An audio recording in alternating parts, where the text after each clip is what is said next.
Bhim army के संस्थापक आजाद चंद्रशेखर रावण को क्या लोग बदनाम करना चाहते हैं?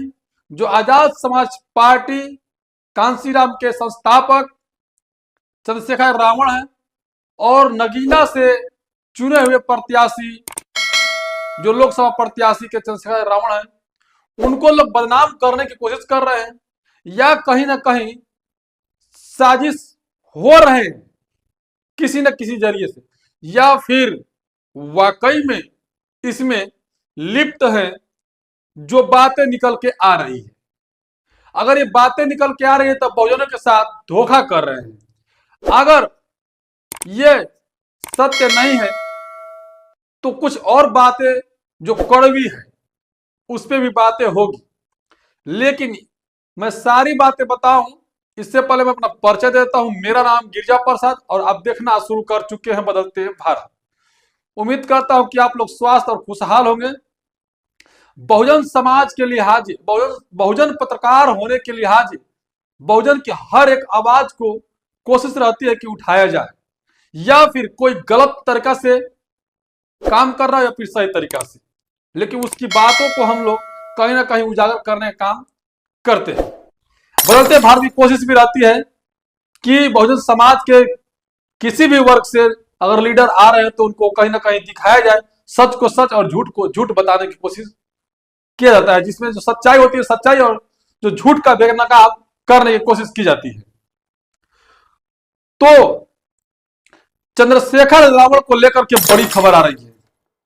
क्या वाकई में चंद्रशेखर रावण बहुजन समाज के नाम पर कलंक है? ये मैं नहीं, कुछ लोग कह रहे हैं। क्या वाकई में बहुजन समाज के लोगों को धोखा दे रहे हैं चंद्रशेखर रावण? यह सहारनपुर से जो नेशनल भीम आर्मी के राष्ट्रीय अध्यक्ष लोकेश कटारिया जी कह रहे हैं, क्या इनकी बातों में सच्चाई है? अगर सच्चाई है तो चंद्रशेखर रावण वाकई में गलत होंगे। अगर कहीं मनगढ़ंत बातें हैं तो अपनी पॉपुलैरिटी पाने के लिए बदनाम करने की कोशिश कर रहे हैं लोकेश कटारिया जी।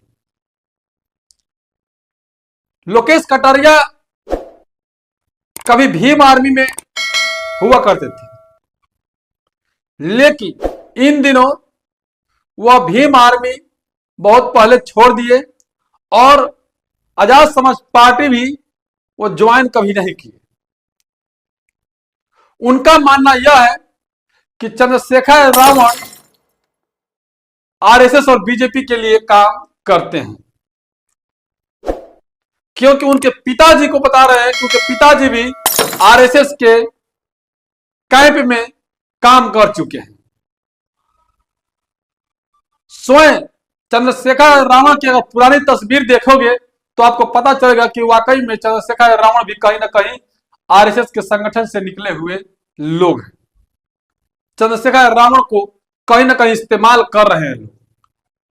तो चंद्रशेखर रावण से लोगों को सावधानी बरतने के लिए लोकेश कटारिया जी ने अपने माध्यम से, सोशल मीडिया के माध्यम से लोगों को अपने बात के जो समझाने का तरीका है उससे कहीं ना कहीं जो कनेक्टिविटी होती है उसको तोड़ने का काम करने की कोशिश कर रहे हैं लोकेश कटारिया जी। अगर यह सत्य है तो लोकेश कटारिया भी सत्य हैं। उनका मानना यह है कि बहुजन समाज के तमाम युवाओं को जो सरकारी नौकरियां पाने योग्य हैं उनकी कहीं ना कहीं चंद्रशेखर रावण के जो आग उगलते हुए भाषण से प्रेरित हो करके वो अपने आने वाला भविष्य को जो पूरी तरह से चौपट कर देते हैं। उन्हें पता ही नहीं रहता कि मैं क्या करने जा रहा हूं। और चंद्रशेखर रावण उन्हीं जो चंद लोगों के चक्कर में, या फिर कहूं तो ये युवाओं को भविष्य को खराब करके अपनी पॉपुलैरिटी बढ़ाने में लगे हुए हैं। वो यहीं पर नहीं रुकते हैं। वह मध्य प्रदेश की एक घटना है जिसमें सुनील अस्थैया जो है, सुनील अस्थैया वह प्रदेश अध्यक्ष हुआ करते थे भीम आर्मी का। वह कुछ पैसा लेकर के अपना वोट बेचने का काम किया बीजेपी को। यह बात खुलासा किए लोकेश कटारिया जी ने। यह बात सत्य है। यह बात जब जानकारी हुई तो चंद्रशेखर आजाद रावण आनंद फानन में सुनील अस्थैया को पार्टी पद से या भीम आर्मी के संगठन से तुरंत मुक्त कर दिए। लोकेश कटारिया का मानना यह भी है, आज TV9 जो भारत है उस पर उन्होंने कहा कि लोकेश कटारिया जी की कहा कि जब मैंने सुनील अस्थैया का पर्दाफाश किया, यानी चंद्रशेखर रावण का पर्दाफाश किया, तो चंद्रशेखर रावण ने मुझे फोन पर बहुत सारा गालियां दी। तो क्या यह लीडर, अच्छा लीडर का स्वभाव है कि अगर कोई गलतियां कर रहा है उसका कोई उजागर कर दे तो उसको गालियां दे, उसको मारने के लिए धमकियां दे, जान से मारने की धमकी दे? चंद्रशेखर रावण ने मुझे कई बार फोन करके मुझे जान से मारने की धमकी दी। तो अगर यह सत्य है तो चंद्रशेखर रावण गलत हो सकते हैं। यहीं तक नहीं रुकते हैं। चंद्रशेखर रावण को लेकर के लोकेश कटारिया ने यह भी कहा कि जब संसद में बाबा साहब डॉक्टर BR अम्बेडकर जी का अपमान हो रहा था तब चंद्रशेखर रावण क्यों मौन थे, क्यों नहीं अपने अम्बेडकरवादी होने का सबूत दिए? उसमें जितने भी SC ST के सांसद थे वो भी मौन रहे, लेकिन सबसे चहेता जो युवाओं को भविष्य बर्बाद करने वाले चंद्रशेखर रावण भी उसी संसद में थे जबकि बाबा साहब का अपमान कर रहे थे गृह मंत्री अमित शाह जी। तब कहां थे, किस सोच में थे? तब क्या हुआ, अम्बेडकरवादी नहीं थे बल्कि मनवादी थे। तो ये साबित करता है कि वह बीजेपी के पैसे से काम कर रहे हैं। और हाल ही में सहारनपुर में कोठी लिए हैं चंद्रशेखर रावण, जिसे बता रहे हैं कि लोग 6 करोड़ की कोठी है। उसमें निमंत्रण मिला हुआ है मेरे दोस्तों को। वो लोग ने जब गया तो खुलासा किया कि चंद्रशेखर रावण 6 करोड़ का कोठी लिए हैं। ये पैसा कहां से आया? कितना दिन सांसदी करते हो गया, ये पैसा कहां से आया?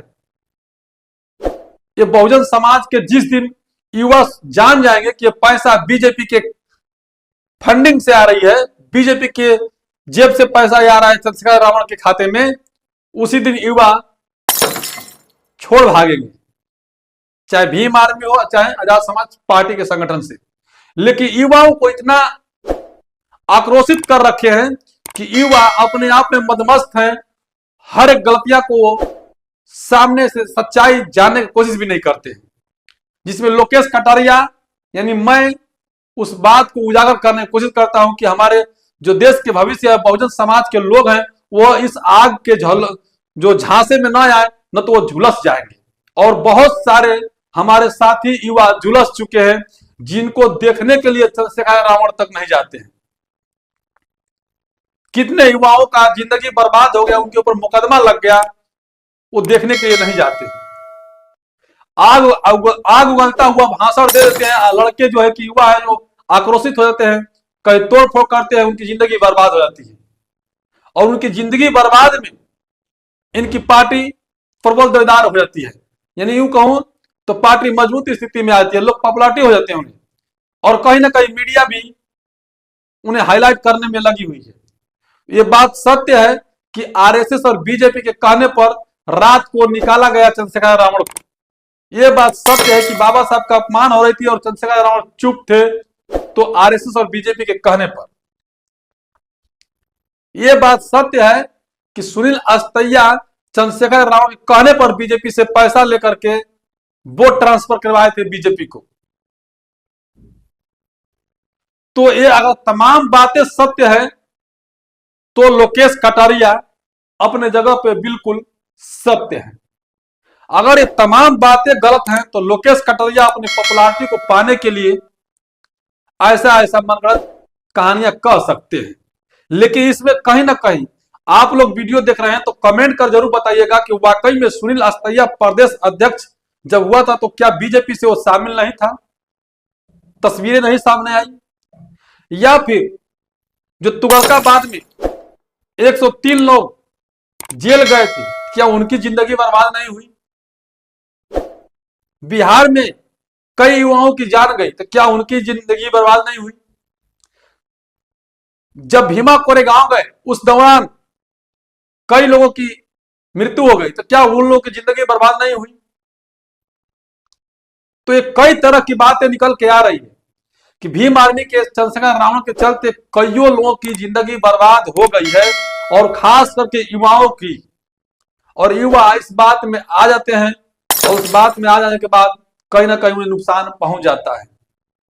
यहीं तक नहीं रुकते हैं चंद्रशेखर रावण के, सॉरी लोकेश कटारिया जी, यहां तक उन्होंने कह दिया कि चंद्रशेखर रावण सहारनपुर में लिखते हैं द ग्रेट चमार।